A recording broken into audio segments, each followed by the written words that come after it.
తెలుగు రాష్ట్రాల్లో నేడు భారీ వర్షాలు పడే అవకాశం ఉందని వాతావరణ శాఖ అధికారులు తెలిపారు. తెలంగాణలో 3 రోజుల పాటు వానలు కురుస్తాయని హైదరాబాద్ వాతావరణ శాఖ వెల్లడించింది.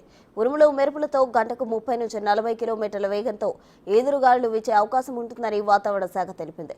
జయశంకర్, భూపాలపల్లి, ములుగు, భద్రాద్రి కొత్తగూడెం, ఖమ్మం, సూర్యాపేట, మహబూబాబాద్, వరంగల్, హన్మకొండ జిల్లాల్లో అక్కడక్కడ వర్షాలు కురిసే అవకాశం ఉంది. హైదరాబాద్లో ఆకాశం మేఘావృతమై ఉంటుందని, తేలికపాటి నుంచి మోస్తరు వర్షాలు కురిసే అవకాశం ఉందని ఐఎండీ వెల్లడించింది.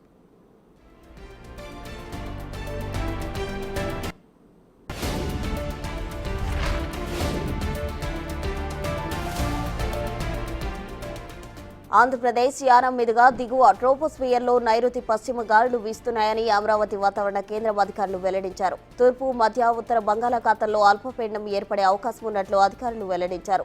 ఉత్తర కోస్తాలో 1-2 చోట్ల తేలికపాటి నుంచి మోస్తరు వర్షాలు కురిసే అవకాశం ఉంది. దక్షిణ కోస్తాలోనూ 1-2 చోట్ల ఉరుములతో కూడిన తేలికపాటి నుంచి మోస్తరు వర్షాలు కురిసే అవకాశం ఉంది. కొన్ని చోట్ల 30 నుంచి 40 కిలోమీటర్ల వేగంతో గాలులు వీచే అవకాశం ఉందని అధికారులు తెలిపారు. అటు రాయలసీమలో కూడా 1-2 చోట్ల తేలికపాటి నుంచి మోస్తరు వర్షాలు లేదా ఉరుములతో కూడిన జల్లులు పడే అవకాశం ఉంది.